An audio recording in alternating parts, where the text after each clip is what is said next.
Fala pessoal, sejam todos muito bem-vindos a mais um programa de entrevista com gestores. E bem, antes de começar o programa e apresentar o nosso convidado especial, eu quero fazer aqui um convite para você. Nós no TC estamos com produção máxima em fundos imobiliários. Relatórios estão saindo, relatórios setoriais, relatórios de emissão e também a atualização das carteiras de fundos imobiliários. Acompanhe nosso trabalho na plataforma e também, é claro, nas redes sociais. E falando em carteira, divulgamos recentemente a carteira do Master Renda Passiva. É uma carteira composta de 3 ações, 3 fundos imobiliários e um título público, trazendo segurança e estabilidade na distribuição de dividendos. Vale ressaltar que o título público possui o cupom semestral. Bom, feito aí estes anúncios, esse convite, acompanhem também ainda nosso canal de FIIs e o canal Master Renda Passiva. Continuando aqui, falei que ia acabar a parte de apresentação, mas lembrei de uma informação muito importante. Renda passiva, o canal de renda passiva é foco em allocation. Lá a gente aborda muito modelos de alocação de patrimônio para você que busca renda passiva. Enquanto no canal de fundos imobiliários falamos sobre essa categoria tão importante para quase 1,5 milhão de investidores. Nos acompanhem dentro da plataforma. E agora sim, apresentando aqui comigo Alexei Bolfine. Olá pessoal, tudo bem? Seja bem-vindo. E já aproveitando, pegando o gancho aqui do Felipe, se ninguém conhece ainda, alguém não conhece a plataforma do TC, nosso app, entra lá nas lojas e baixa o nosso aplicativo, se cadastra e conheça muito do que a gente tem aqui, do que o Felipe comentou, tá? E sejam bem-vindos novamente. Bom, Alexei sempre comigo na entrevista aos gestores e hoje na cadeira do gestor, ele, Leonardo Zambolin. Léo Zambolin aqui conosco do BTG. Léo, é um prazer ter você aqui com a gente. Sei que teremos aí uma conversa agradável e muito enriquecedora. Vamos aprender bastante contigo hoje. E fica à vontade para falar e para se apresentar. E hoje eu estou animado que esse negócio de agro novo, relativamente novo, de FII novo, hoje eu vou aprender bastante. Legal, boa, maravilha. Bom, em primeiro lugar, Felipe e Alexei, muito obrigado aí por me receberem aqui no TC. Máximo respeito aí a tudo que vocês construíram e agradecer aqui em nome da gestora a oportunidade de poder conversar nesse clima tão gostoso aqui, super bem recebido por todos, um pouco sobre o produto e sobre a indústria. É um prazer estar aqui com vocês. Muito legal. E bom, conta um pouco mais de você pra gente, fala aí da sua trajetória no mercado financeiro e depois já pode emendar para falar aí da gestora. Maravilha, vamos lá. Bom, eu tenho aproximadamente, esse ano eu completei 21 anos de mercado, comecei muito novo trabalhando com crédito e renda fixa no antigo Bank Boston, que acabou sendo incorporado pelo Itaú em 2006, se eu não me engano, e foi em 2006 que eu tive meu primeiro contato com o mercado imobiliário. Na época eu trabalhava na área de pesquisa de ações, Equity Research, eu era um sell-side analyst ali do Itaú BBA na época, e a gente trabalhou na abertura de capital de várias empresas do setor, desde construtoras até empresas de propriedades e shoppings. Então eu trabalhei Gafisa, a gente fez oferta de ações da BR Malls, Iguatemi, Even, São Carlos, enfim, BR Properties, depois uma série de ofertas de ações que eu trabalhava na ótica do analista sell-side, explicando as companhias para o buy-side que investiria. O mercado de sell-side foi crescendo, eu acabei, a partir daí, me transferindo para bancos internacionais, fui morar um tempo em Nova York, na época pelo Bear Stearns, que virou JP Morgan, e de lá eu migrei para a Goldman Sachs, onde eu fiquei boa parte da minha carreira, ali quase 9 anos. Né? E na Goldman eu dividi o tempo sempre dentro da indústria imobiliária, né? ou na parte de pesquisa, e depois na Goldman eu migrei para a área de que a gente chama ali do outro lado da fábrica de salsicha, né, na área de investment banking, onde você acaba olhando a companhia por um outro prisma, né? Você conversa com o management ou com o acionista controlador e tenta propor soluções que vão acrescentar algum tipo de valor para a companhia, sejam elas de dívida, de equity, fusão, enfim.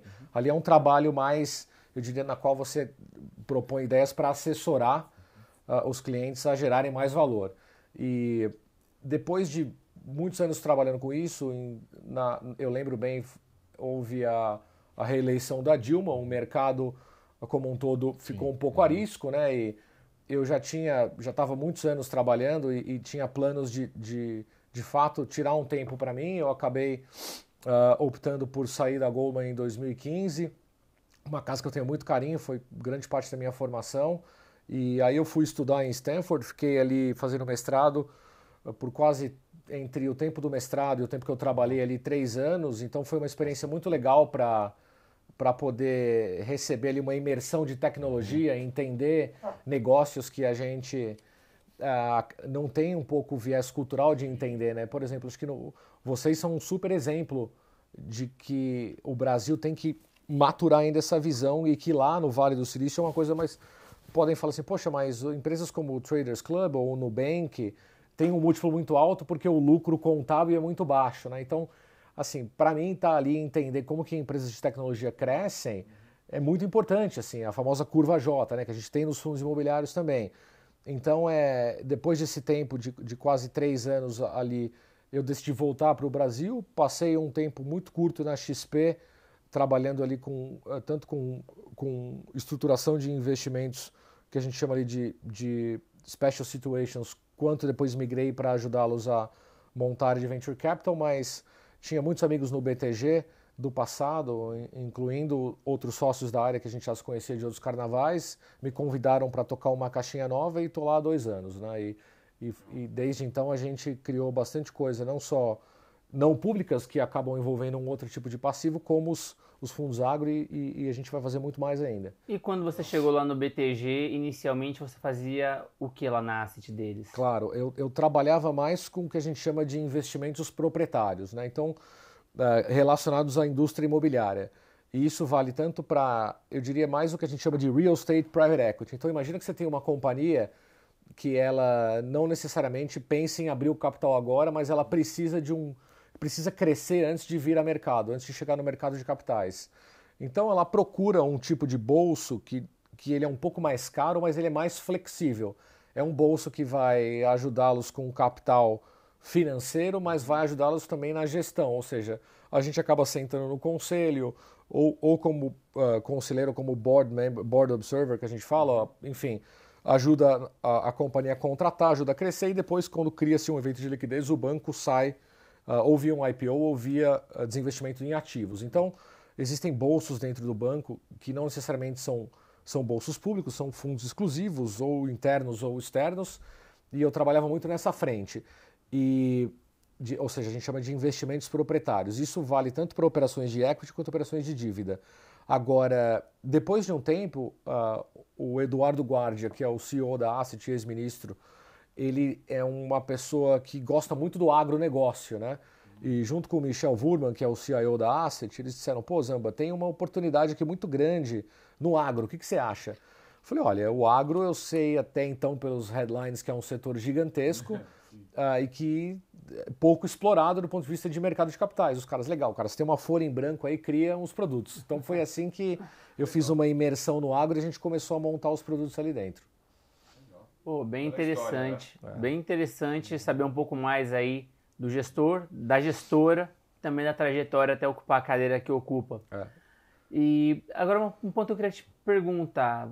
Primeiro, você já foi para o fundo de agrologística e não necessariamente para um fundo de terras. A gente observou o primeiro fundo de agrologística, ele teve diversas dificuldades de execução.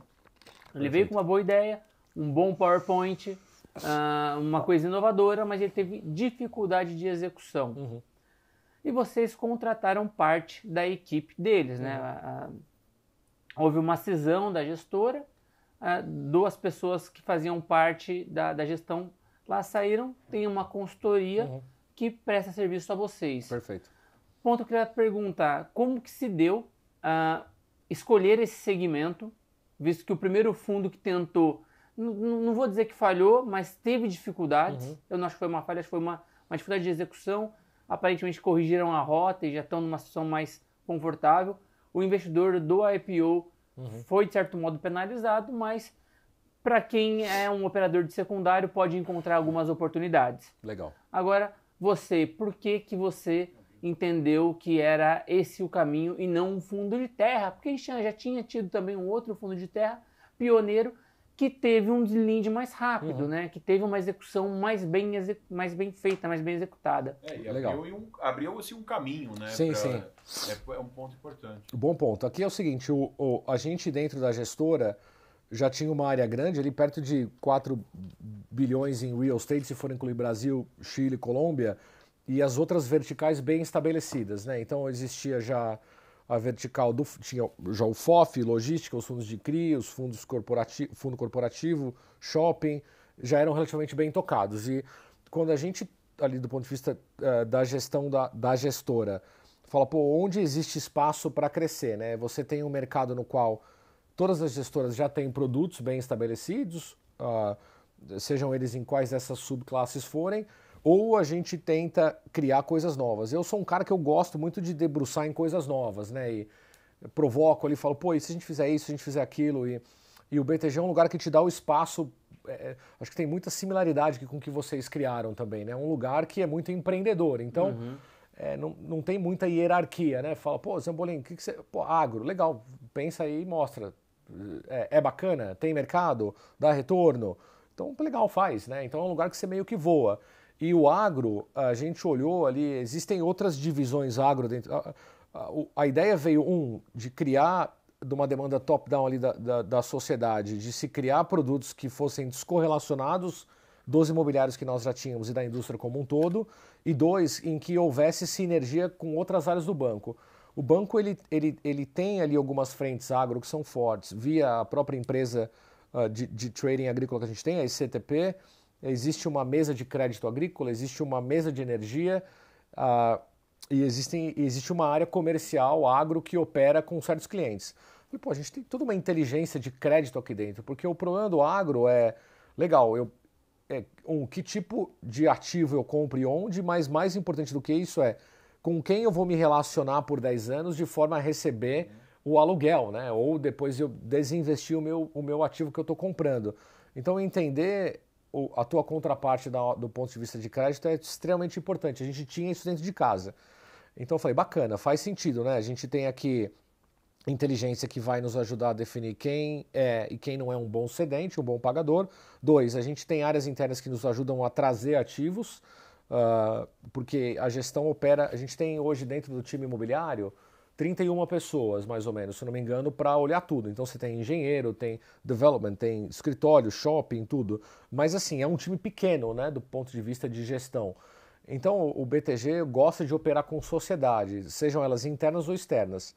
Na hora que a gente começou a desenvolver o produto, existia de fato o produto da Quasar, né, que enfim, tenho amigos lá do passado, de hoje, a gente respeita, eles são clientes nossos na administração.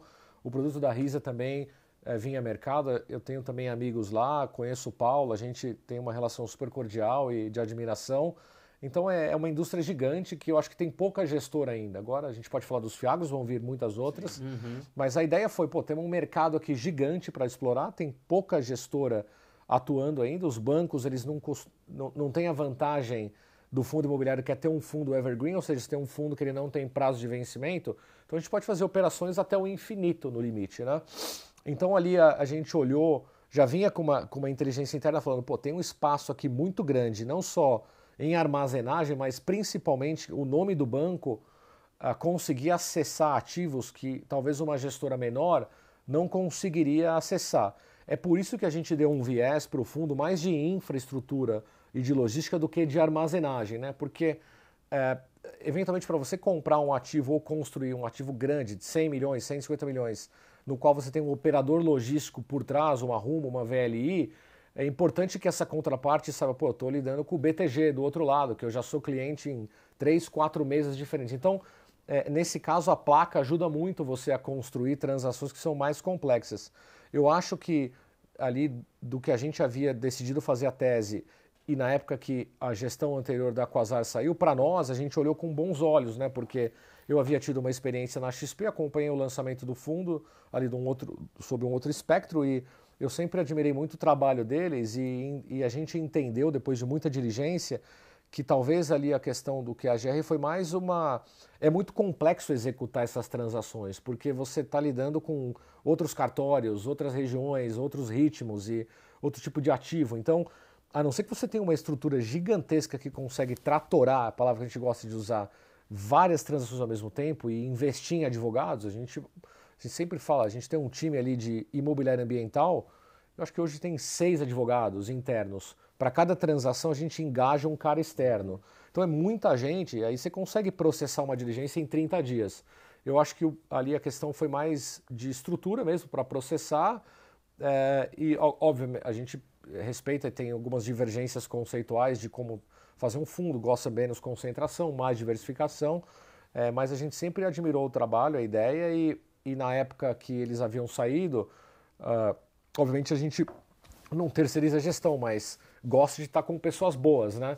Então criou-se uma estrutura na qual eles puderam se tornar consultores imobiliários do fundo, com um stake totalmente vestido no sucesso do fundo, né? Então ali eles tinham uma outra estrutura de incentivo que a gente acha que era menos ideal do que a que eles têm hoje. Então hoje eles dependem do sucesso do fundo, logo, como toda a sociedade, a tua inclinação a fazer o negócio acontecer é muito maior.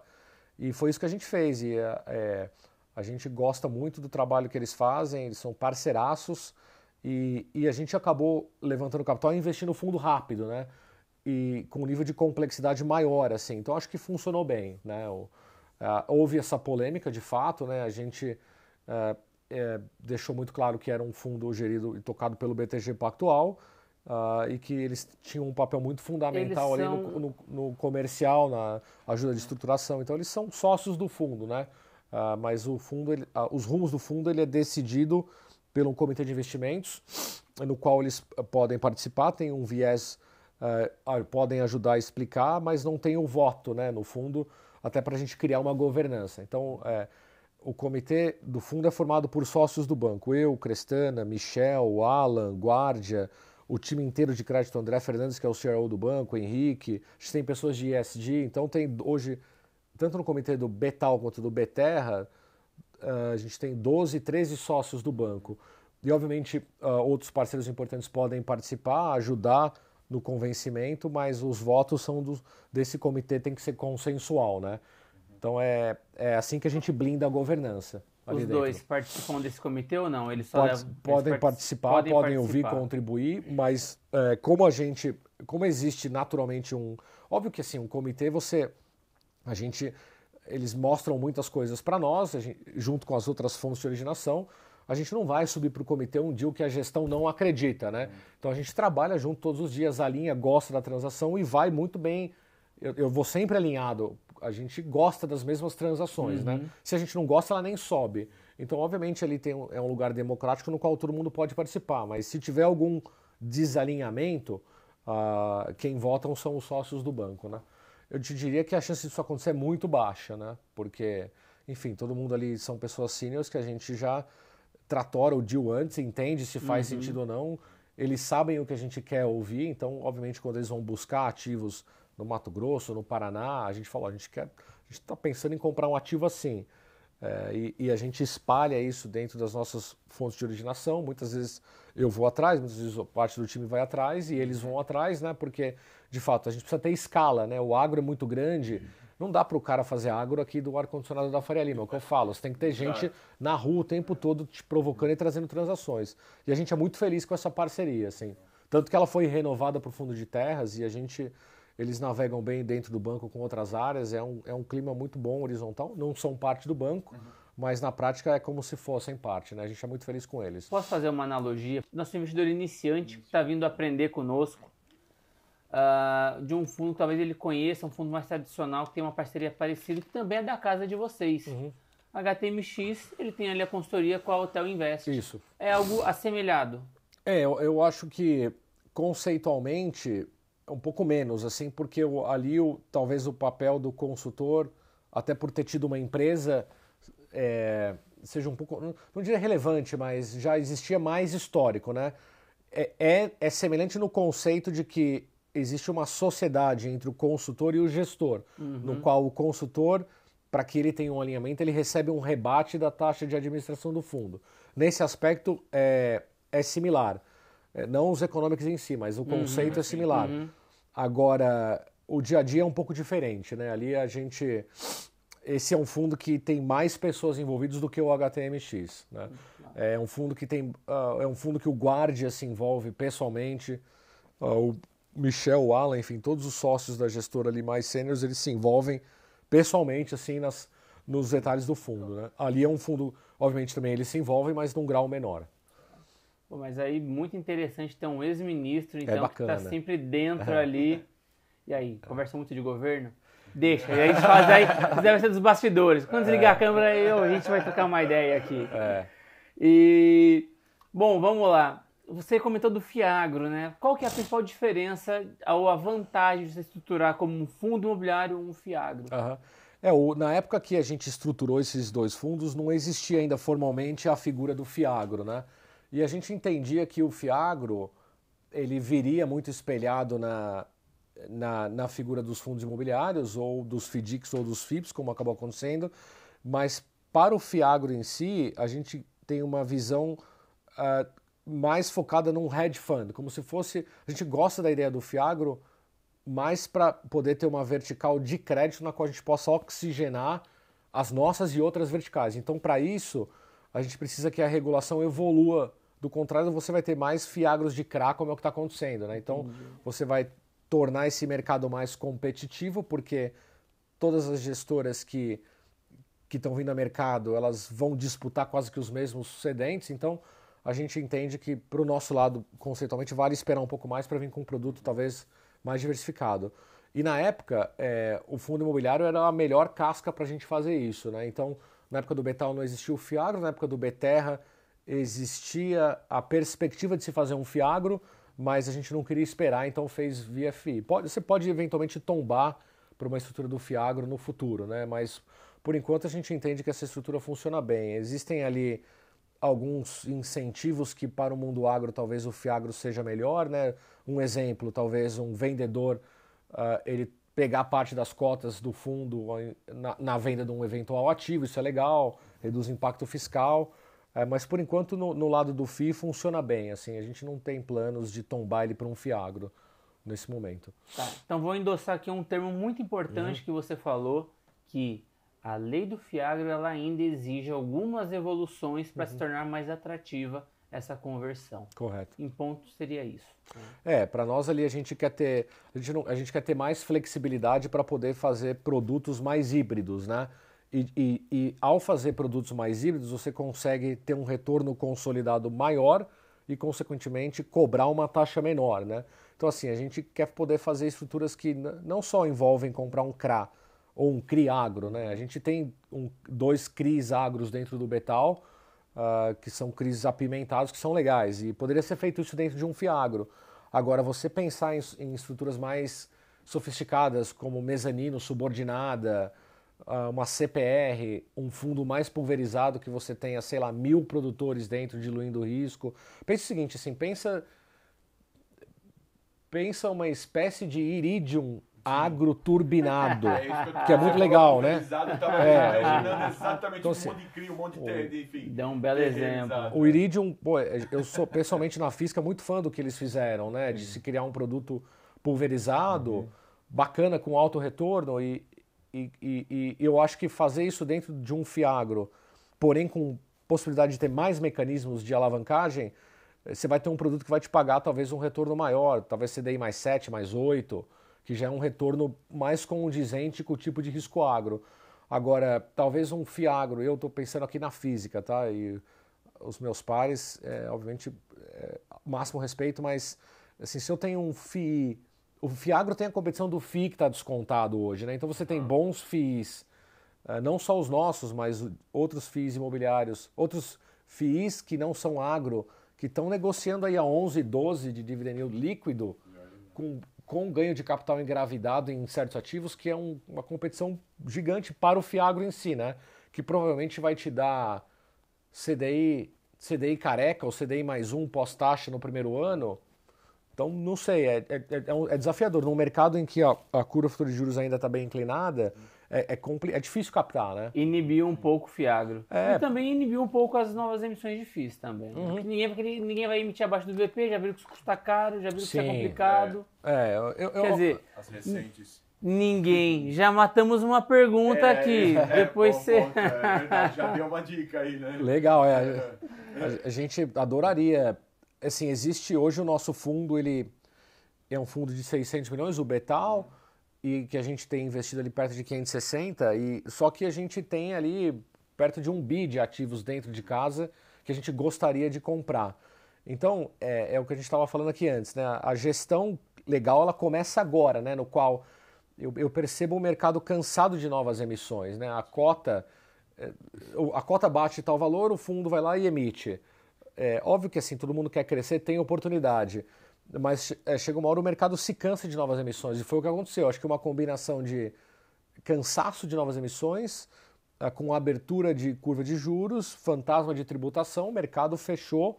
Então, para novas emissões, a menos que você consiga convencer a tua base que o que você vai comprar é extremamente atrativo a ponto de o cara te deixar emitir abaixo do VP, não faz sentido, né? E a gente, obviamente, no preço de cota atual, que a gente acha muito barato, jamais vai emitir. Por outro lado, força o gestor a ter criatividade em falar, legal, tudo bem, dado que eu não posso emitir cotas agora, como que eu crio mecanismos de alavancagem que vão adicionar valor para o cotista sem eu diluí-lo num custo inadequado? Léo, né? Só um minuto de interromper, vou pegar um gancho que você falou ali. Teve também um outro ponto que eu acho importante dentro daqueles que ajudaram a fechar a janela de emissão, você também da tua opinião, do Alexei, que é o investidor pessoa física. O maior volume hoje de custódia, volume de operações também é do investidor pessoa física. Perfeito. E a gente tinha um ritmo de crescimento de 50 a 60 mil novos investidores mês. Mas agora a gente está vendo um ritmo de 20, 25... Há 2 ou 3 meses atrás era 30, caiu para 28, agora 25 e agora abaixo de 25, um pouquinho abaixo de 25. Está caindo. Ou seja, não tem mais dinheiro novo para entrar, está secando o dinheiro, né? Então, acho que isso também contribuiu bastante com relação a ajudar-se a fechar um pouco essa janela de liquidez. Também porque é um pouco difícil captar agora abaixo do VP também. É um momento em que é oportuno para o investidor, para o gestor, no caso, alocar, que agora, como você bem falou, ele tá engravidando ali um retorno, que ele vai estourar um ganho de capital lá na frente, mas no melhor momento ele não pode comprar, porque ele não consegue captar. Então vamos lá, uma pergunta agora. Eu sei que você já estava entrando nessa, mas é alavancagem e mudança de legislação. Por quê? Agora eu vou trazer um conceito para o pessoal, a Lei 8.668 de 93, se não me engano é esse o número dela, a Lei de Fundos Imobiliários. Ela fala que um fundo imobiliário não pode constituir dívida. E aí os FIIs ficaram sem conseguir se alavancar, sem conseguir fazer algumas operações que seriam vantajosas no momento de aquisição por dinâmica de mercado. Porém, ele encontrou uma maneira de burlar. E qual é a maneira que eles têm utilizado para burlar? Primeiro, alavancagem via securitização, cessão de recebíveis futuros, ele recebe adiantado, compra, ele consegue pegar ali um ROIC. Normalmente a gente vê gestores fazendo isso com pelo menos uns 2% de ganho. E a outra maneira é, ele compra uma SPE, ou ele altera o regulamento dessa SPE, ou ele já pega a SPE já do jeito que ele precisa e endivida ali, ela faz umas operações para contrair dívida na SPE que vai refletir no PL do fundo. E essa é a maneira que os FIIs encontraram de se alavancar. E essa é uma diferença grande dos nossos primos, né? Dos REITs. É uma diferença grande. E aí ficou um grande ponto. Bom, a lei ela não conseguiu cumprir o objetivo dela. Conseguiram contorná-la. Não chegou o momento de rever essa lei? Olha, a gente sempre tenta evitar comentários políticos ou de leis, né? O que eu te digo é o seguinte, a gente trabalha 100% focado em ajudar as pessoas a ganharem dinheiro, né? Então, a gente trabalha para o institucional, trabalha para o cara que é o rico do private e para o bombeiro de Niterói, né? Que tem ali 100 cotas.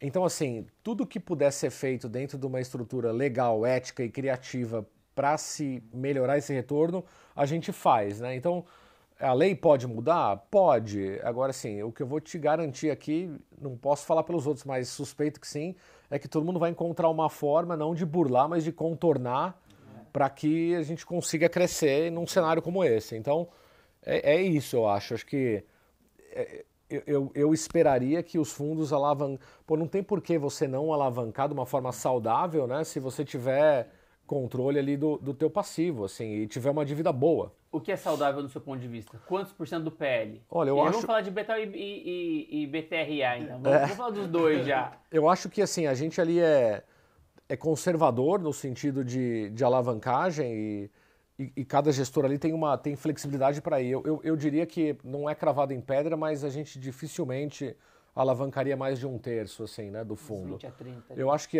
qualquer coisa na casa de 30, 35, estourando 40, se for uma transação muito porrada, a gente faria, né? E obviamente tem que ser uma construção ali na qual ela faz muito sentido matemática e imobiliariamente, né? Porque, vamos alavancar o fundo para comprar um outro silo, vai? Não estou falando que silo é ruim, tá? É o que a gente menos gosta.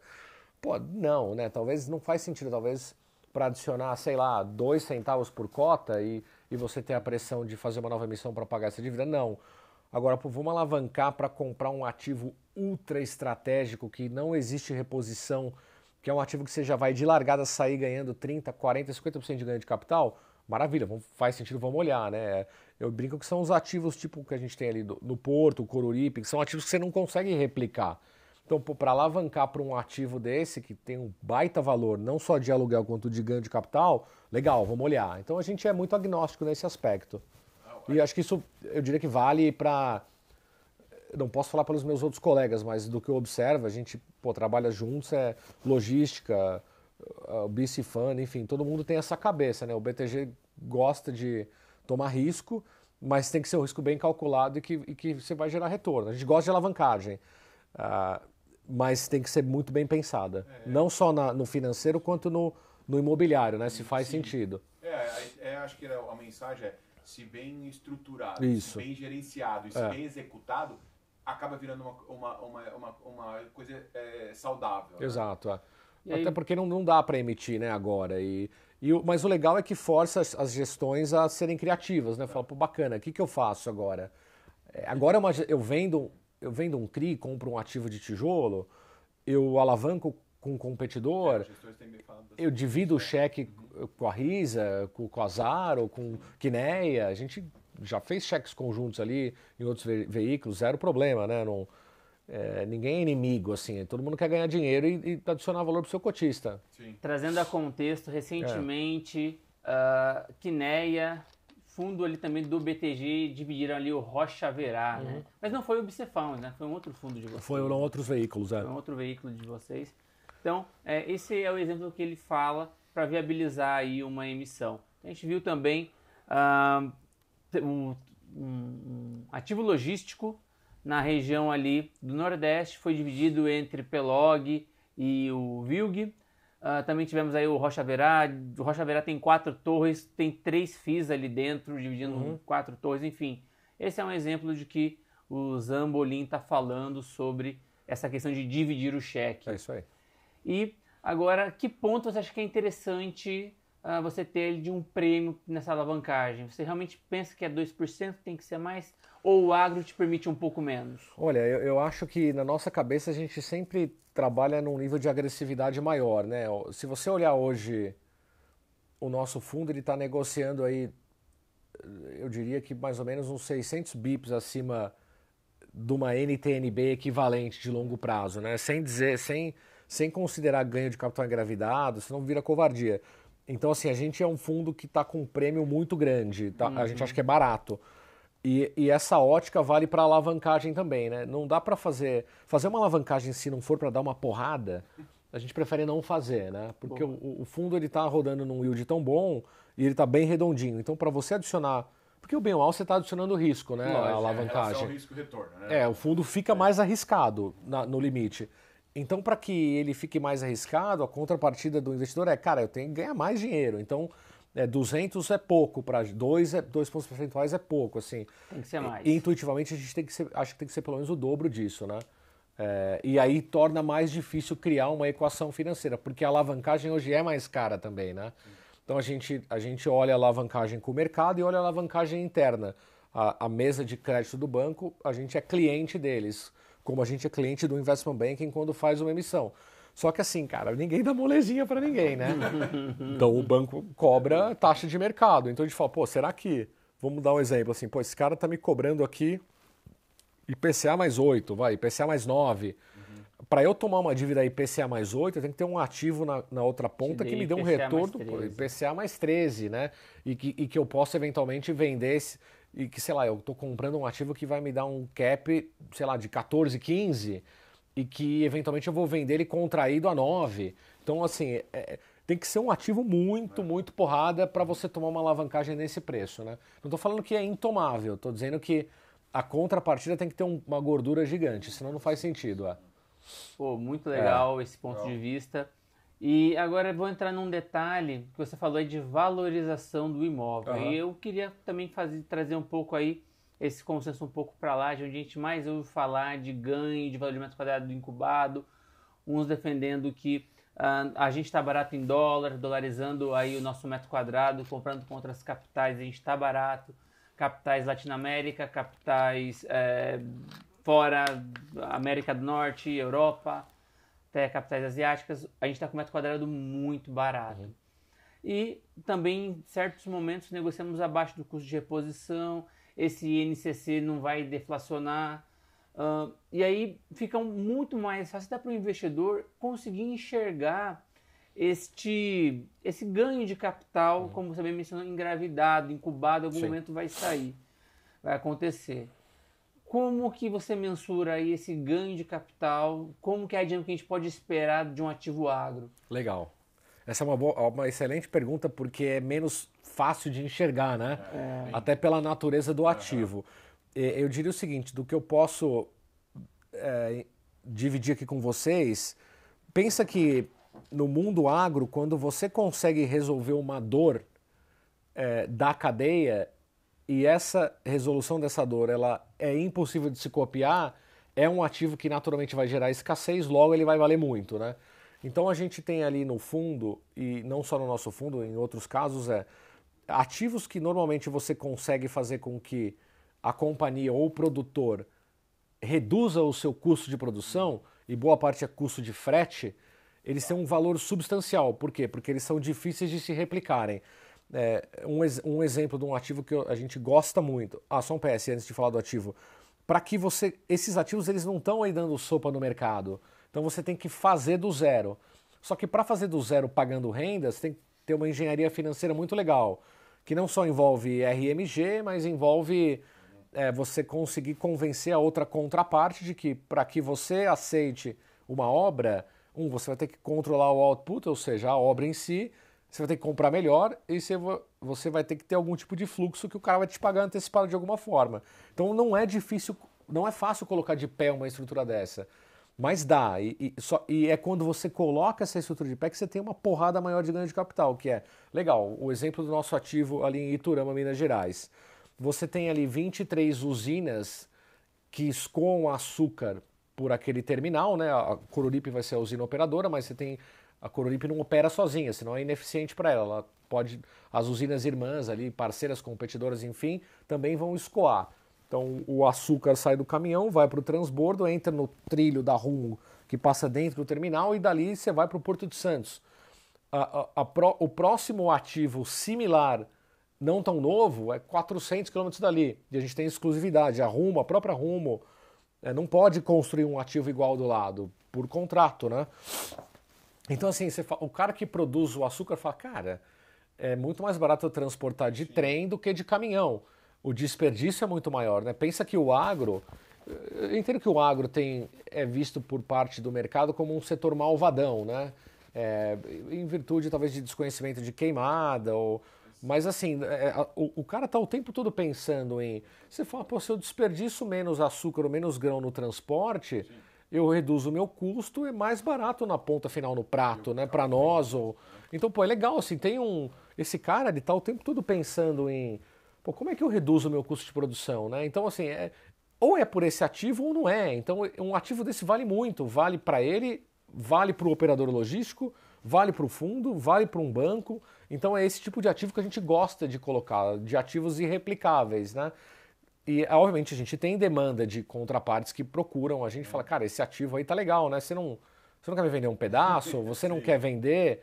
Então é baseado no caráter exclusivo e escasso de um ativo como esse. E no que a gente recebe de assédio, a gente entende que tem um ganho de capital ali dentro muito significativo, que obviamente a gente não bate nisso, é um fundo de renda, mas para quem tem uma visão de longo prazo, colecionar esses ativos tem um valor substancial, né? Você ter o maior armazém da América Latina no Mato Grosso, ou um ativo frigorificado alugado por uma multinacional, uma retroárea de porto na qual a tua contraparte é a maior empresa de papel e celulose do país. Então, assim, você tem ativos que têm um risco de crédito muito baixo com um retorno muito alto. Então é muito assimétrico, logo essa cota tem que valer mais, né? É óbvio que o mercado agora... E não são muitos, né? Não são muitos. Ativos, não, né? são dificílimos. E é difícil... Dificílimo replicar. Por aí, dificílimo. Né? Dificílimo porque, de novo, esse tripé de área, estrutura para colocar de pé financeiramente e conseguir um pacote de garantias, né? Lembra que no Betal e o Beterra a gente tem essa visão da casca da cebola, né? Que foi uma coisa que eu aprendi fora na Califórnia em startups, né? Startup, pô, vocês viram isso, né? À medida que o TC e o Nubank, você vai tirando um componente de risco, ou seja, ali você tira um layer da casca de cebola, mais a empresa vale, né? Pô, vamos falar, o TC vai vir com MVP para o mercado. Ah, mas será que esse MVP é bom? Puta, o MVP bombou, pô, ficou menos arriscado, vale mais. Ah, o TC vai crescer a base de usuários. Ah, mas será que vai conseguir escalar o negócio? Escalou? Pô, tirou mais uma casca, vale mais. A nossa lógica é inversa aqui, mas ela tem o mesmo racional. O que é a coisa mais importante para um fundo como esse? É você garantir que o dividendo ele seja bom e perene. Então, eu penso ao contrário. Pô, o que eu posso fazer para proteger esse dividendo? Legal, se o cara não pagar aluguel, tem um seguro locatício que me dá 12 meses de aluguel para eu trabalhar, ou o repagamento ou a troca. 2, eu tenho um contrato atípico que é sensacional, né? Para um ativo como esse, é importante que você proteja da inflação. 3, eu tenho, em muitos casos, aval dos próprios acionistas ou os contratos de take or pay dos operadores das grandes empresas. Então, assim, você tem muita garantia protegendo o dividendo do cotista. A gente gosta de dar essa ótica de crédito para proteger, que é uma lógica invertida essa do de-risking da cebola para as startups, né? Pô, bem interessante. E então, com base no que você falou sobre irreplicabilidade, a gente observa o porquê de você não estar tão entusiasmado assim com os silos, não ser aí o seu principal ativo que você aí considera para uma expansão interessa, porque tem uma replicabilidade muito mais fácil. Né? E só um ponto também, desculpa te cortar, pensa que a gente tem alguns silos estratégicos e a gente gosta, são silos novos no geral, né? Porque o silo, eu me preocupo menos com o negócio que às vezes eu vejo as pessoas batem muito. O silo é um ativo moleza, só que ele deprecia muito. Sim, só que o silo ele tem uma vida útil aí de 50 a 55 anos. Os nossos silos, ou eles são muito novos ou eles têm abaixo de 10 anos. Mas o silo, ele é igual a 50 anos. Então, assim, o silo ele não precisa ser um negócio ultra high-tech, lindo, sofisticado. O silo, ele é bom, se ele está numa área na qual você tem déficit de armazenagem, que se você não colocar ali o teu milho, o teu grão como um todo, você vai pagar caríssimo na armazenagem spot, ou seja, você tem que ter um lugar que é hot, assim, né? Ou seja, que mais do que ser um ativo lindo, novo, é um ativo que, assim, as pessoas não têm outra opção a não ser armazenar ali. Então, o silo é isso, né? Ele tem mais a ver com escassez geográfica. Ele tem que estar fora, geralmente, de uma fazenda, ele tem que estar numa área na qual, se você não colocar essa empresa, não armazenar o grão dela, outra vai ter fila para armazenar. Então não faz muita diferença o lance da depreciação, porque você você repõe a depreciação no aluguel. E o capex de manutenção ali, quem paga é o inquilino, ou se for o OPEX, né? A manutenção é o inquilino. Se for o capex, a gente pode até fazer e tem a contrapartida no aluguel. Mas o lance ali é mais assim, pô, eu tenho estruturas de armazenagem que elas são boas o suficiente para garantir uma boa operação e que elas vão ser boas para sempre, porque essa região é porrada. Ticou essa caixinha? Bacana, maravilha. Só que assim, não espere que você vai dar uma porrada de ganho de capital aqui, né? Aqui é mais perenidade. Os outros ativos são perenidade e ganho de capital. Por isso que a gente gosta mais dos outros ativos, né? Porque você tem perenidade, tem exclusividade e você provavelmente vai ter mais ganho de capital engravidado a longo prazo do que um silo de armazenagem. A armazenagem a gente gosta, né? Mas não necessariamente. A gente gosta de ativos de armazenagem. A gente tem o da Confrio, da FS Bio, que são ativos estratosfericamente grandes, novos. Que ali, assim, pô, se eu não armazenar 260 mil toneladas de milho para ser feito o etanol, eu vou ter fila de produtor para armazenar milho, armazenar semente, armazenar soja, enfim. Então não necessariamente vai ser um silo, é um armazém, né? Bom, bem interessante aí essa explicação sobre silos, a questão de idade também achei bem relevante. Agora, um ponto também que eu gostaria de te perguntar tem algum ativo logístico voltado para o agro que você não tem e gostaria de ter? Alguma modalidade de ativo? Algum tipo de ativo? Olha, legal essa pergunta. Eu acho que ativos, a gente gosta muito, a gente entende que ali, sobre a ótica do banco, o play de infraestrutura é muito bacana, né? Não é o nosso mandato oficial fazer infraestrutura, mas qualquer ativo que a gente poderia ter algum monopólio portuário, assim, a gente fica ali excitado, empolgadíssimo, né? Tem a oportunidade de fazer, sempre privado, né? Pensando na ótica da estruturação, qualquer ativo que tem algum viés de escoamento portuário, a gente adora olhar, assim, né? E necessariamente são ativos grandes que vão demandar um investimento muito grande, né? Que provavelmente hoje a gente está falando aqui de ativos de 200, 300 milhões, assim, que talvez hoje a gente não conseguiria fazer sozinho, mas são ativos excepcionais e a gente tem um ativo que ele atende parte desse mandato, mas não o todo dele, né? Então, olhar ativos que são maiores do que o que a gente tem e que tem esse viés portuário, agrada muito, né? E, obviamente, ativos de transbordo também são ativos que a gente gosta, mas de transbordo a gente tem, eu diria que um ativo viés portuário mais agrícola a gente adoraria ter, né? E tomara para o futuro que venha, né? Pô, bem legal, Zamba. Muito interessante essa parte. Agora, tem alguma pergunta que você queira fazer, Alexei? Eu tô aqui guardando, mas assim, curiosidade, eu não sei se é do seu conhecimento, eu acredito que seja. Como a tua experiência aí de lá fora que você passou, você conseguiria fazer uma analogia de como está o mercado lá de agro em HITS? Como é que você vê isso? Como é que ele está? Eu acredito que você deve ter encontrado, ter um estudo, enfim, para compartilhar, porque não é uma coisa...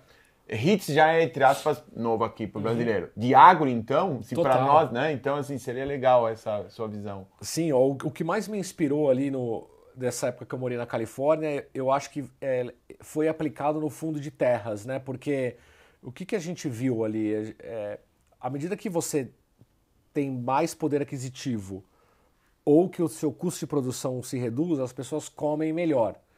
E ali existem alguns REITs que a gente chama de farmland, que são REITs de fazenda, que são misturas de beterra e betal dentro do mesmo FII, do mesmo REIT. Então é o cara que ele planta, que ele compra fazendas que plantam determinadas culturas, mas que também tem a estrutura de armazenagem anexada à mesma propriedade. Aqui a gente gosta de separar porque são riscos diferentes, né?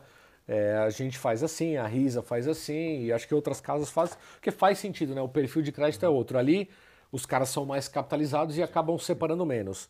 Agora, a maior inspiração que veio dali, para mim e para nós, eu acho que foi essa questão, pô, como que a gente consegue, nessa cadeia, ajudar as pessoas a comerem melhor e ao mesmo tempo ganhar dinheiro, né? O investidor, porque a gente também gosta do tema, gosta do ESG, mas se não der dinheiro o banco não vai fazer. Para o investidor e para casa, óbvio. Aqui ninguém a gente está num mercado que todo mundo tem que dar retorno para o seu acionista. Então ali o que eu vi foi o seguinte, a evolução da qualidade de alimentação das pessoas melhorou muito à medida que o alimento se tornou disponível em larga escala. Então assim, quando você tem mais dinheiro, você come melhor, né? A gente que vive aqui nessa região que é um pouco mais privilegiada, Jardins, Itaim, Pinheiros, Leblon, enfim, onde quer que você... E o mesmo vale para BH, Brasília, Sul, né? Você vai no Saint Marché, você vai no Oba, você vê que tem outro tipo de produto que às vezes no Walmart não tem. E o que eu vivenciei ali foi que eu vi essa indústria de orgânicos, de alimentos mais saudáveis crescer e ir dos mom and pops ali, das lojinhas, dos hipsters, pro Costco, que é tipo o Walmart. Então, e por que isso aconteceu? Porque você viu fundos financiando essa cadeia e pegando na mão do produtor que era artesanal e levando esse cara para uma escala industrial. Eu falei, cara, isso aqui é genial, né? Porque o Brasil hoje não tem muito dado, né? O Brasil é um grande consumidor de produtos orgânicos, de produtos saudáveis, um dos maiores do mundo. Esse mercado cresce 40%, 50% ao ano. Só que é difícil você ganhar dinheiro hoje com isso porque as propriedades são menores.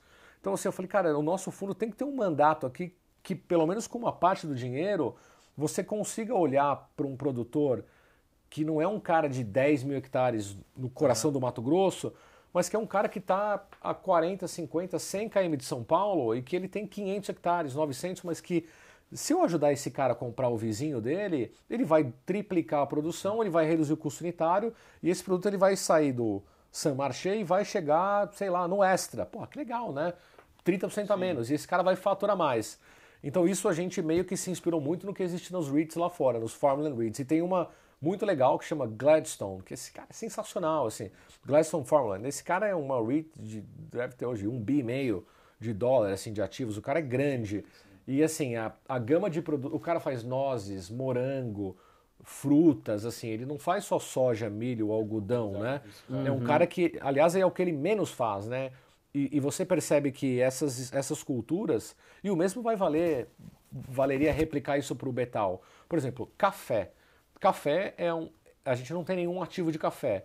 Certos ativos de armazenagem de café são super rentáveis. A gente está sempre olhando para culturas alternativas.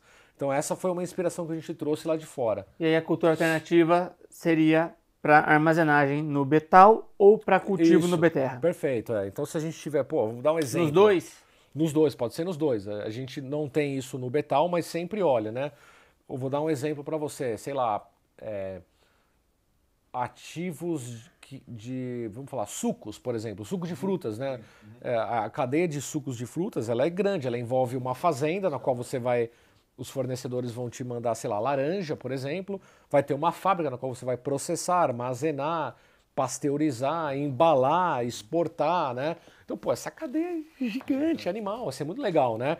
Então eu posso muito bem ali colocar uma fábrica dentro do Betal, que vai ser um ativo de armazenagem / logística, que vai ser essencial para a companhia. Nesse caso teria que ser um ativo, como é mais específico, eu compro, mas eu vou exigir, né, contratualmente que a companhia recompre por um certo preço no futuro, porque eu não vou carregar, não faz sentido eu ter uma fábrica de leite dentro do fundo por muito tempo. Eu posso ter por um tempo, de forma a ter um baita retorno e depois eu vendo esse ativo, né? Então, alguns ativos do Betal têm opção de recompra por parte do vendedor também, porque o fundo é um organismo dinâmico. Então, assim, a gente está o tempo todo pensando, legal, eu dormiria com esse ativo hoje para amanhã? Dormiria, mas daqui a pouco eu falo, cara, não quero mais dormir com esse silo, eu não quero mais dormir com esse terminal. Então, você tem que estar sempre pensando, essa carteira é a melhor carteira que você pode ter hoje? Mas pode ser que amanhã ela não seja, né? Então, é longo prazo? Mas a gente está sempre pensando, tem algum ativo, a gente não tem muito amor, né? Tem algum ativo melhor do que a gente tem aqui, que faria sentido desinvestir esse e comprar esse? Tem? Forte abraço, vamos atrás, vamos trabalhar. Sem apegos. Sem apego, A gente é muito agnóstico. Muito interessante. Tem mais algum ponto que você queria levantar que a gente não perguntou sobre a especificidade ali do ativo logístico em si? Deixa eu pensar aqui, eu acho que... Lembrei aqui de um ponto que você está conversando no bastidor agora e ia te perguntar sobre a vantagem agora perguntar para o público também, ter acesso à resposta, sobre a diversificação geográfica da capacidade de geração de receita. O fundo ele tem uma expressão maior no Centro-Oeste, que é natural até pela vocação nacional, mas ele tem uma posição grande ali em Sudeste, com quase 30%, se não me engano que são 28%, por conta do Porto ali no Espírito Santo, e depois vem o estado do Paraná. Então é uma diversificação geográfica que faz sentido tanto para a receita do fundo, quanto para a carteira do investidor de FIIs tradicional, que está se expondo a outras teses de investimento, mas são muito concentradas na região de São Paulo, principalmente, seja lajes ou galpões. Então, um fundo como o Betal faz sentido para uma diversificação de carteira. Também queria falar para você sobre esse ponto de diversificação da receita entre estados. Você ainda tem algum outro estado que você pensa em se expor ou não? A gente vê alguns concorrentes indo um pouco mais para Bahia, Sim. Oeste Baiano, que você pensa, região de Matopiba, o que você pensa? Bem legal, assim, a gente, de novo, não tem...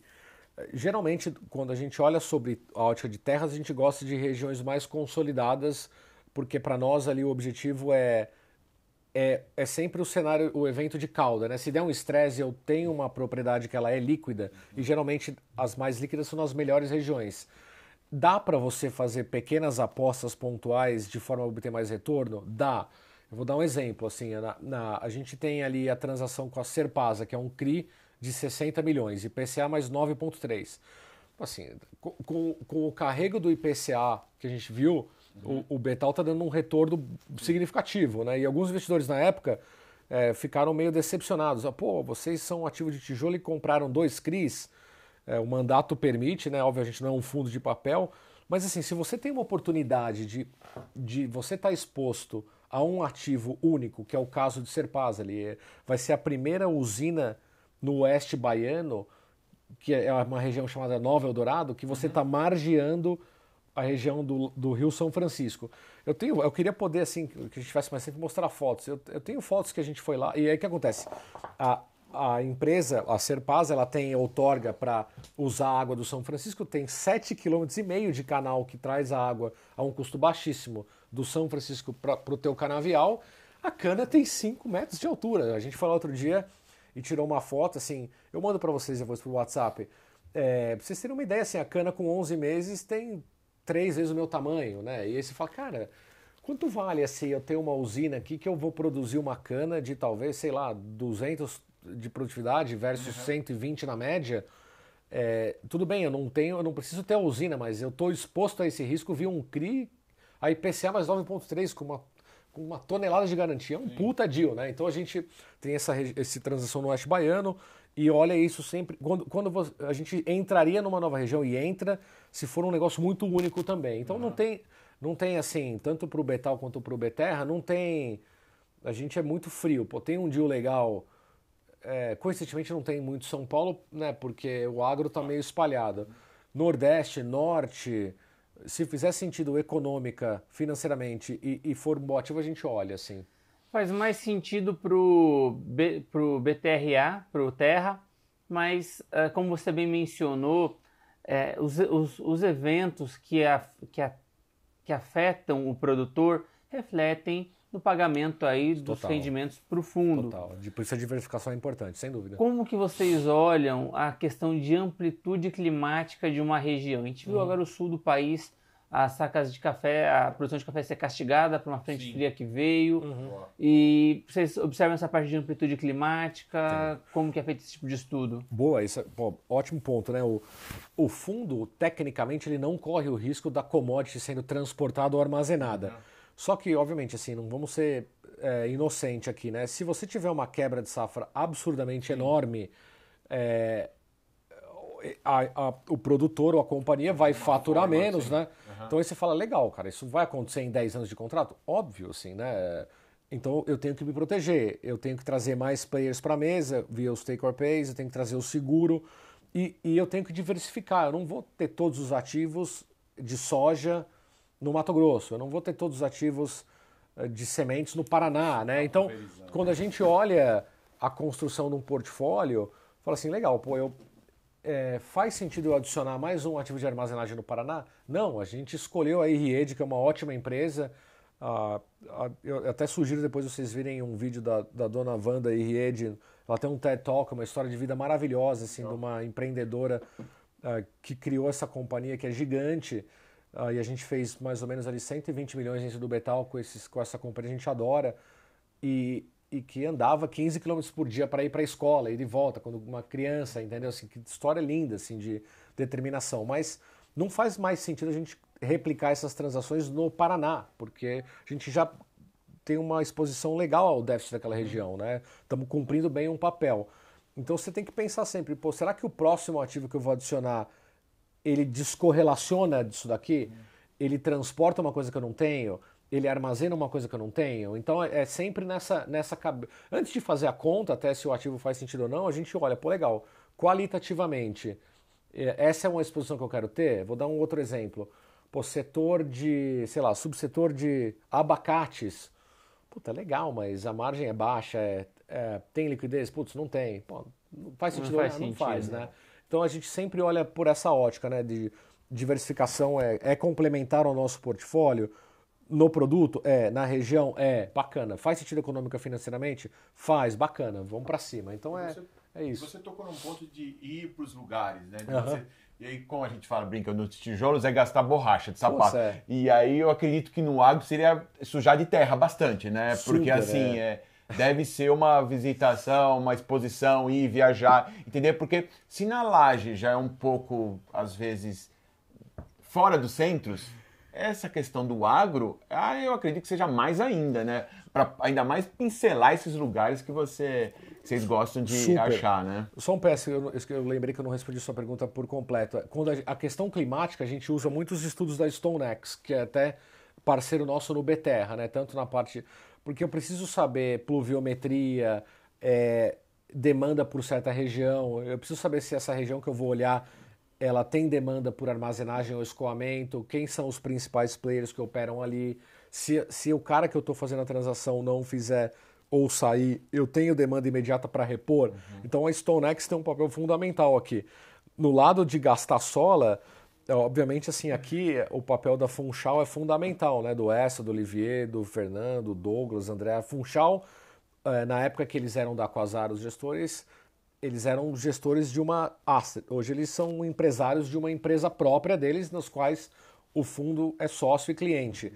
Então, assim, o que esses caras viajam é brutal, né? Então, o primeiro filtro, muitas vezes, é feito por eles ou por outras áreas do banco. E, num segundo momento, a própria gestão vai, né? Porque a gente não tem tempo e nem escala para poder ficar... Hoje, por curioso, eu acordei 5 da manhã e fui para o interior ver 2 ativos, né? Voltei 1 hora... mas eu peguei o carro e fui para lá, normal, mas semana passada eles estavam em Goiás. Então, outro dia a gente estava juntos lá em Muquem de São Francisco, na outra semana a gente estava em Sapezal. Então, assim, pelo menos alguém do time, eu digo time BTG ou Funchal ou StoneX, vai estar fora em algum momento, né? E aí, a gente tem grupos de WhatsApp, a gente se fala todo dia, troca ideia. Puta, Zamba, esse ativo aqui é porrada, a gente achou esse ativo sensacional. Eu falo, cara, eles sabem o que a gente gosta, né? É importante que você venha. Vamos, amanhã eu tô aí, então a gente vai, né? E vice-versa. Hoje eu vi um ativo que eles não viram ainda. Eu falei, cara, esse ativo é sensacional, cara. Beleza, vamos marcar, vocês podem ir lá sexta? Vamos. Então a gente tá o tempo todo na rua. E eu digo assim, é o que eu sempre falo, né? Eu posso ser a face do fundo pro mercado, mas a gente tem uma estrutura é meio humildão mesmo, né, cara? Eu sou um parafuso numa roda de um carro ali. Legal. E a gente toca o dia a dia do fundo, os outros sócios do banco, mas aqui, assim, você tem uma série de pessoas por trás, né? Sejam elas funcionários do banco ou não. Você tem a parte do jurídico, imobiliário e ambiental, importantíssimo. A gente tem um time de ESG olhando, né? A parte jurídico, o Marques, o Felipe, todo o time... os caras da Funchal que são parceiraços, StoneX. Então, assim, é muita gente olhando, desde a pessoa que... Cara, a nossa área a PSF, né, Pactual Serviços Financeiros, que faz administração, o balanço do fundo, a gente envolve eles na transação desde o começo, porque precisa entender se aquilo pode, do ponto de vista de regulamento. É muita gente, assim, né? Não tem um one-man show, a gente é humilde nisso, assim. Eu só sou mais uma peça numa engrenagem ali, gigante. Bom, Léo, vou te fazer uma pergunta agora que particularmente eu gostaria de ver. Vamos ver se um dia acontece em algum fundo aí agro.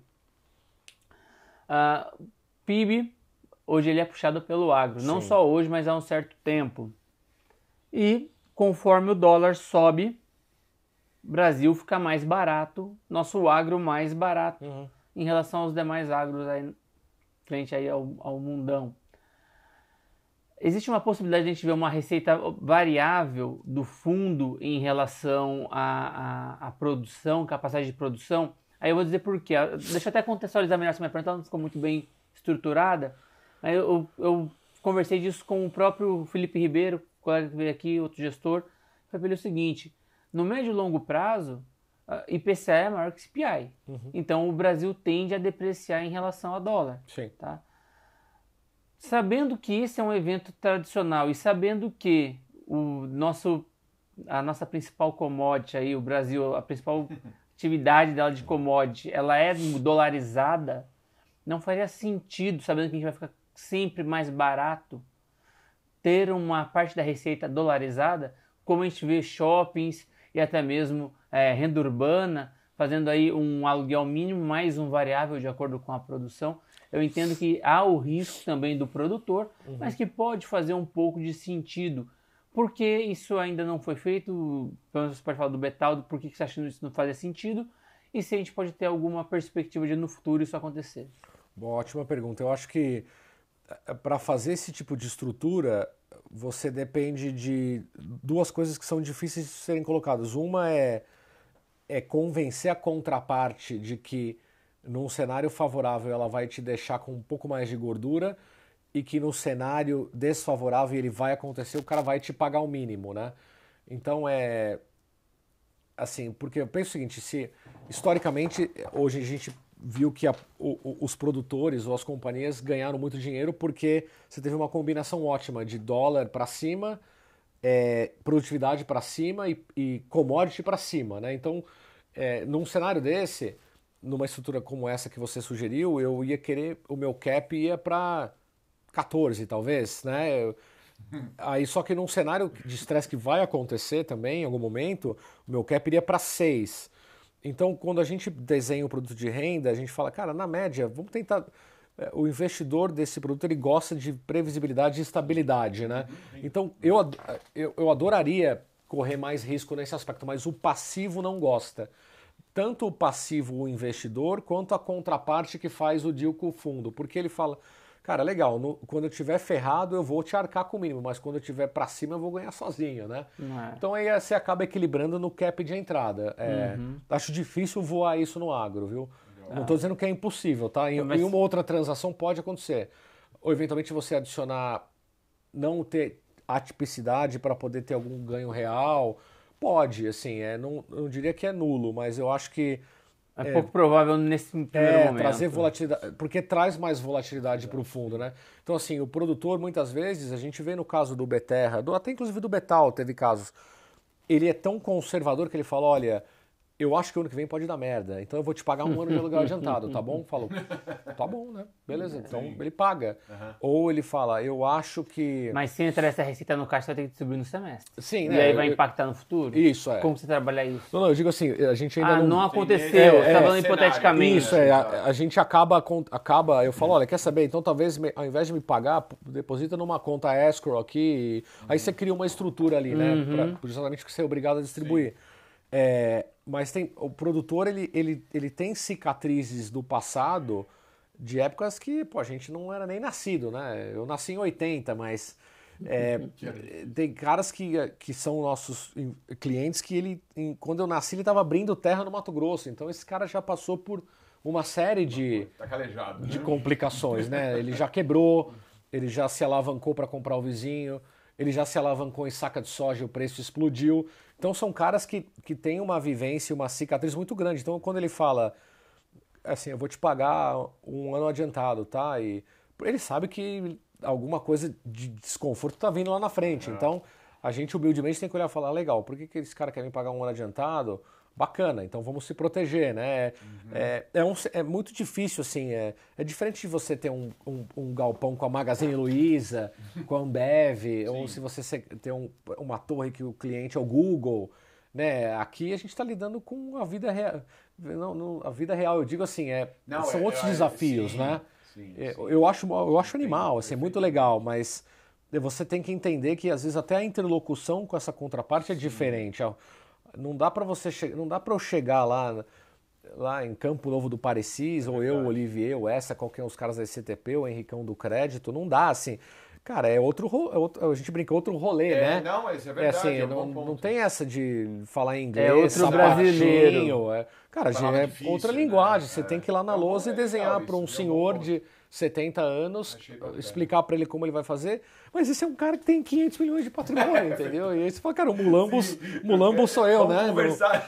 Então assim, Exatamente. respeita essa história e cria uma forma Legal. de interagir de uma forma para que ele possa entender e aí você ajuda você democratiza, ele vai entender que o mercado financeiro, um fundo desse não é um fundo malvadão, né? Fala, pô, esse cara é uma outra alternativa para mim Facilitador, né? a emitir um CRA, ir no Rabobank, ou no Bradesco enfim, pegar um financiamento ou o BNDES.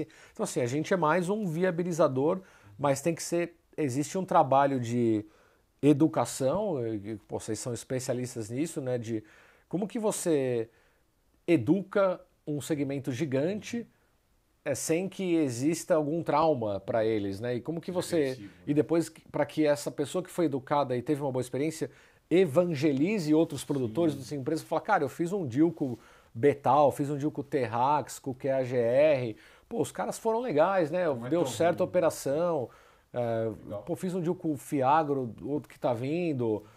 Então, assim, pô, assim, é muito grande, né? Só que existe o nosso papel aqui de gestor como abridor de portas, educador e futuro evangelizador é muito importante, assim como vocês, né? Não dá para o investidor aqui ter uma experiência ruim, né? É igual o Felipe Pontes, nosso diretor de educação, comenta aqui algumas vezes que ele não viu, eu sei que ele parafraseia alguém, ou ele adapta a frase de alguém e fala assim, ó, que ele nunca viu ou soube de um país desenvolvido sem um mercado de capitais forte. Total, concordo. Então, vocês estão, né, vocês gestores, vocês estão para facilitar o investimento do produtor também, que vai refletir na mesa de todos nós, Total.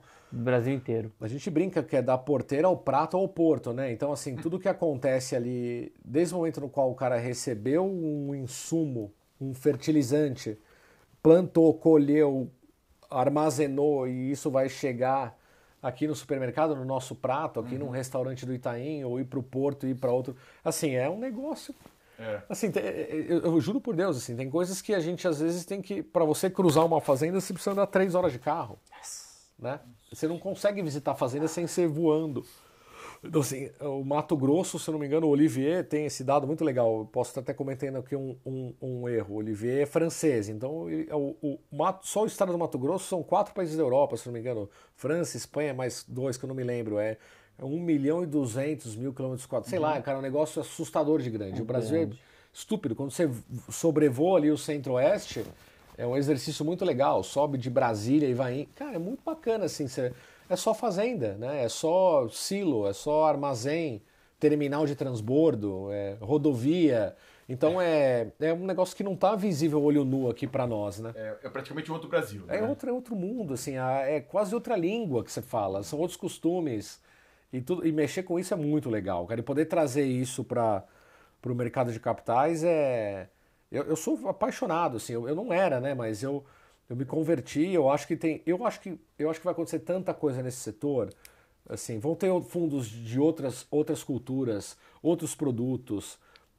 Assim, nossa, hoje saiu uma matéria no Valor muito legal, até dizendo o quanto custa para você converter uma terra de pastagem em terra produtiva versus abrir uma nova área.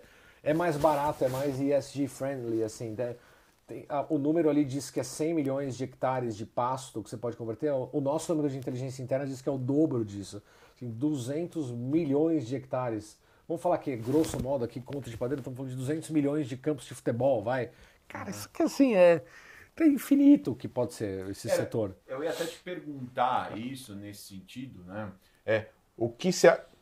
Não no sentido de Nostradamus, né? Mas assim, como é que você vê aí no curto, médio prazo esse mercado de feed, água principalmente? O que você acha que vai acontecer?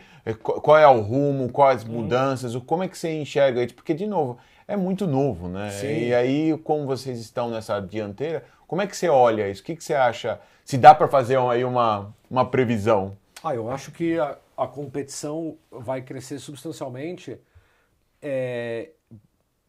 principalmente nos fiagros, né? Eu acho que agora as gestoras, até por ser novidade, vão optar por fazer mais fiagros.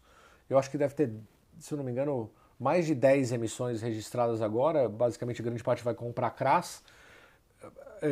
Eu acho isso legal, compete com a gente, mas um exemplo, sei lá, eu posso ir lá na Risa ou no Kinea e falar, pô, você poderia me financiar essa aquisição de um ativo do Betal via um CRA do seu fundo? Cara, why not? Se fizer sentido, né, a gente olha, de novo, não... Então é bom para a cadeia como um todo. Eu acho que haverão outros fundos, sejam eles FIIs, agro ou FIAGROS, assim, com total certeza, né? Não só os que a gente já sabe que estão em processo, em fase de desenho ou processamento, como outros que virão. Então, com certeza, eu posso voltar daqui a alguns meses, vão ter 10, 15 gestoras fazendo isso. Um outro ponto que eu vejo também de evolução no mercado como todo, já que estava aqui de evolução nesse momento, eu comecei a ver um pouco mais de empenho dos gestores de FIP em se venderem, se tornarem mais comerciais. Você começa a ver relatórios mais bem desenvolvidos, tentando, eu acredito muito que atingir o público que é o público de FIIs. A gente viu que o público a história dos fundos de FIP ficaram muito engessados. E agora eu sinto um pouco mais de esforço para ver se desengessa. E tem bons ativos lá dentro também. Tem ativos que são interessantes lá dentro. A gente pega aí para ver alguns, sem citar nome, mas é uma indústria que ficou muito parada e agora eu vejo um começo de movimentação maior. Vamos ver se também ganha atração e vai ser bom para todo mundo, com toda certeza. Eu até outro dia recebi um relatório do próprio BTG ali falando de alguns FIPs. Eu achei muito bem feito. Cara, é a primeira vez que eu vejo um research dessa subclasse de ativos com profundidade, né? Eu investi por muitos anos que não é bem um FIP ali, mas no fundo de infra da Kinea, do Aymar, que é uma pessoa que eu já trabalhei no passado, o Cadif 11, pô, acho que é um belíssimo fundo. Tem outros na casa, tem o da Perfin, que acho que é um bom...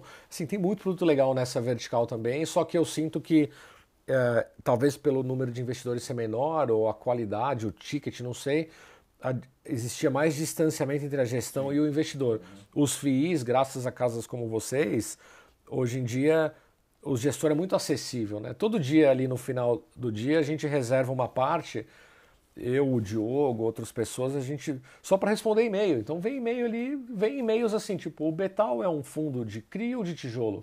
Pô, bacana, eu vou responder assim, sabe? Por mais que seja simples, né? Mas mostra assim, uma aproximação, né? Total, assim, a gente não deixa, a gente tenta não deixar nenhum e-mail, nenhum request, nenhum pedido de investidor sem responder, né? É óbvio que a gente, se você for somar o Betal e o Beterra, devem ter 20 mil investidores, mas óbvio que a gente queria ser mais rápido, né? Mas de forma geral a gente responde todos e talvez tendo, por isso que assim, quando eu falo, agradeço a oportunidade, porque é uma forma dos investidores verem quem são as pessoas por trás ali, né? Não é...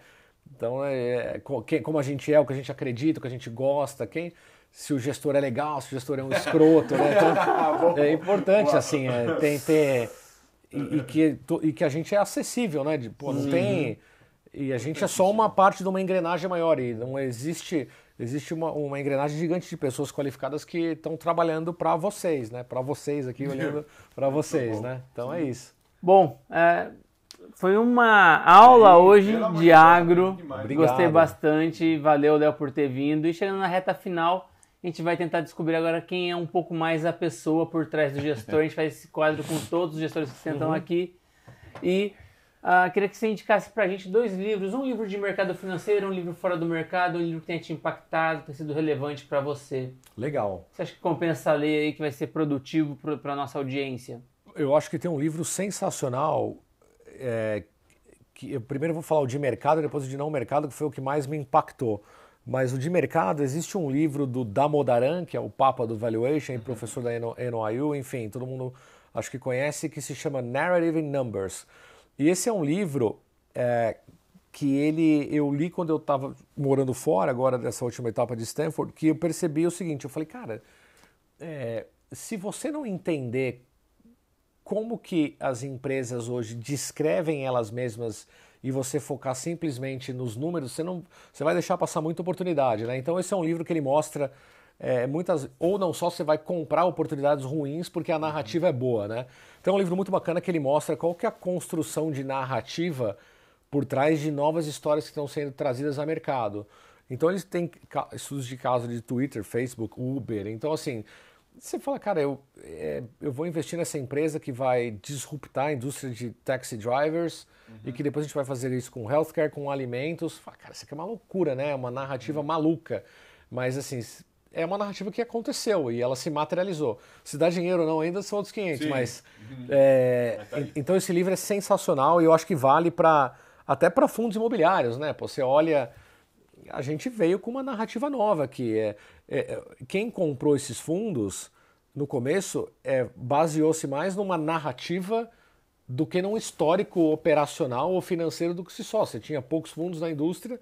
É óbvio que agora tudo caiu, a gente fica chateado, tá abaixo da água, né? Mas aí é uma outra questão mais macro do que micro dos fundos, de próprio IFIX. Mas quando você olha, enfim, a gente tinha uma construção de uma narrativa por trás, que tinha muita confiança de que ela parava de pé, mas as pessoas compraram.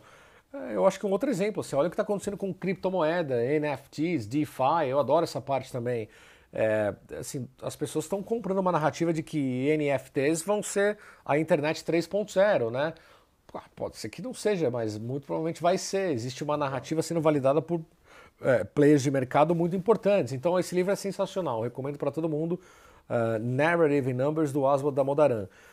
Livro que me impactou fora de mercado e que eu acho que é um livro muito especial é um livro que chama Man's Search for Meaning, que é do Viktor Frankl, que é um cara que... Esse livro foi escrito em 46, se não me engano, e ele ficou em 4 campos de concentração na Segunda Guerra Mundial, passou por poucas e boas, perdeu mulher, esposa, filho, e é um livro que ele mostra assim, como que funciona a cabeça. Esse cara é um psicólogo famoso, que depois que ele viveu ao campo de concentração, Auschwitz e todos os outros, ele foi dar aula em Harvard, em Cambridge, enfim, virou um psicólogo gigante. Se não me engano, ele foi o criador da logoterapia, né, que é uma psicologia mais focada em como que você encara experiências ruins e transforma ela em coisas boas. E para mim, assim, no mercado, a gente está o tempo todo tomando porrada, né? Vocês tomam porrada aqui o dia inteiro, né? De investidor, de cliente, de competidor. A gente também, né? Você toma porrada do investidor, toma porrada da vida, do mercado. Você faz tudo certo, a cota cai. Então, assim, esse é um livro que... E o próprio Viktor Frankl, assim, acho que é uma das personalidades que mais... Ele morreu, infelizmente, mas que mais me inspiraram, assim. Porque como que o cara passa por tudo isso, toma tanta porrada e ele sai melhor, né? Da onde ele tira essa força para crescer, para aceitar as porradas da vida, para tentar tirar o melhor disso. Então, eu acho que essa é uma figura, não só esse livro, em português eu acho que o nome é Em Busca da Sabedoria, algo do tipo. É Man's Search for Meaning, do Viktor Frankl. Esse livro, assim, eu recomendo todos a lerem. O próprio estoicismo é algo que hoje é muito comentado no mercado, né? Todo mundo gosta, do Marcos Aurelius, mas esse livro do Viktor Frankl, assim, eu juro, você lê, você fica emocionado, né, de ver como que esse cara sofreu e ainda assim ele saiu melhor do que ele era, né? É um exemplo de humildade, de perseverança, de resiliência, de foco, assim. Então eu adoro esse livro, me impactou muito. E o Viktor Frankl, acho que é uma pessoa que me impactou drasticamente. Óbvio que todo mundo é fã do Steve Jobs, do Elon Musk, enfim. Todo mundo trabalhou com chefes incríveis, mas eu acho que esse cara em particular, assim, se eu tivesse que levar um livro para a vida, seria esse. Sensacional. E um hobby, o que você gosta de fazer? O meu hobby principal, há alguns anos, ele deixou de ser relevante, mas voltou com tudo depois de eu reencontrar um grande amigo lá no BTG, que a gente se conhece. A gente começou a carreira juntos. Grande abraço para o Fiorella, se ele ouvir isso depois. E hoje ele é um sócio que toca uma outra estratégia dentro da Asset. A gente sempre gostou de vinho, né? Desde moleque ali que a gente começou juntos. E aí por um tempo eu saí e esse hobby voltou com tudo. Então a gente tem meio que uma confraria nossa que a gente vira e mexe, dá um vinho legal de presente pro outro. Às vezes a gente sai para jantar, toma um bom vinhão, gosta de pesquisar, de descobrir coisas. Então eu diria que o meu hobby principal hoje, não sou atleta, né, como o meu shape mostra, gosto mais da boemia e um bom vinho. Hoje a gente gosta de se encontrar, tomar bons vinhos e esse é o meu principal hobby, hoje é vinhos. Fazer um disclaimer aqui, nem eu nem o Alexei ganhamos vinhos, tá? Então, Léo não está aqui por isso. A próxima a gente, quem sabe. Você tava lá perto lá do Napa Valley, Sim, né? sensacional. Tava, ali, ali a gente chega muito pouca coisa gastou de lá. um tempo de estudo lá. Com certeza, era muito perto. De Betal lá, né? A gente chega muito pouca coisa de qualidade de lá para cá, preços acessíveis, né? Se você for tomar, acho que o vinho flagship ali da região chama Opus One. Sim. O único lugar que vende aqui no Brasil é a Mistral, deve ser uns 8 mil reais, pô, não dá para comprar, né? Mas você tem, por exemplo, você pode ir aqui em alguns restaurantes da Faria Lima, você toma um Robert Mondavi, 180 reais. Porque assim, vinho bom e caro, qualquer um consegue. É fácil. Agora assim, onde eu consigo tomar um puta vinho e pagar, a gente vai almoçar, vai dar 100zão para cada um, 70 conto para cada um. Aí o talento vem daí, né? Eu achar coisas que são boas e acessíveis, né? Como achar os pontos principais lá, o estratégico, né? Isso aí. Único. Do agrologístico. É isso aí. Bem legal.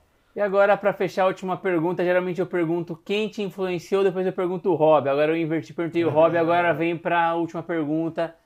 Uma personalidade que tem te influenciado muito, que tem sido relevante na tua formação, sem pai e mãe, assim? Claro. Então, eu acho que foi o próprio Viktor Frankl, assim, que eu estava comentando do Man's Search for Meaning, né? Porque a minha vida mudou muito depois que eu li esse livro, né? E eu li ele em duas situações específicas. Eu li esse livro numa aula de teologia que eu tive na faculdade, no primeiro ano, e aí eu talvez não tivesse a maturidade ali, era meio moleque, né? Falei, cara, esse livro é legal, mas é um livro triste, né? Mas ele ficou comigo ali alguns dias, né? E aí eu comecei depois, há mais ou menos 7 anos atrás, esse livro voltou na minha vida por uma indicação de um amigo meu turco. E aí ele falou, cara, você já leu A Man's Search for Meaning? Eu falei, pô, li quando eu era molecaço, né? E ele falou, cara, lê de novo, aconteceu isso comigo e eu acho que vai te impactar. Aí eu li de novo e aí eu percebi que o Viktor Frankl é a personalidade. Ele nunca chegou a ser uma ultra personalidade, eu acho que ele é uma personalidade talvez no mundo da literatura e no mundo acadêmico, psicológico, porque ele deu aula em Harvard, enfim, em Cambridge, em outras faculdades aí de nome, Ivy League, etc. Mas para mim, assim, ele é meio que se você der um Google Viktor Frankl, assim, o cara é famoso, né? Para mim essa foi a personalidade que mais me impactou porque ela me ensinou coisas que são lições que eu levo para a vida como um todo e que eu acho que a gente valoriza ali e usa no dia a dia, né? Que é perseverança, ter resiliência, humildade, acreditar e focar sempre no que você pode controlar, que é como que você reage às coisas, né? Acho que é isso. Pô, perfeito, muito legal. Bom, o gestor que fugiu aqui à regra, não citou um ex-chefe, não citou um político, trouxe aí um autor, aí, um escritor, um psicólogo. E essa foi a nossa entrevista, nosso programa com o gestor de hoje. Uma participação muito legal aqui do Leonardo Zambolin. E a gente já vai se despedindo por aqui, mas antes eu deixo aí o convite para você, reitero aqui o convite. Nos acompanhe dentro da plataforma, nos acompanhe nas nossas redes sociais, a gente vai trazer muito conteúdo robusto para todos vocês, tá bom? Acompanhe aí nosso trabalho, nossa carteira atualizada de fundos imobiliários e também a carteira de renda passiva. Bom, traremos aí na próxima semana mais um entrevistado de relevância para conversar com vocês. Léo, fica aqui o meu muito obrigado, meu agradecimento. E deixa aí a palavra para você se despedir aí da nossa audiência. Legal. Fique à vontade. Foi um prazer aqui estar com vocês e com todos vocês. Muito obrigado. Queria de novo aqui, em nome do BTG, agradecer a participação de todos, agradecer vocês e ao TC pelo espaço. E contem conosco. Acho que o fundo está muito barato, vale olhar sempre muito carinho, fazendo marketing aqui e estamos trabalhando duro aí para gerar valor para todos. Sempre à disposição de todos vocês aí. Obrigado mais uma vez. É isso, pessoal. Até a próxima. Tchau. Pessoal, tchau.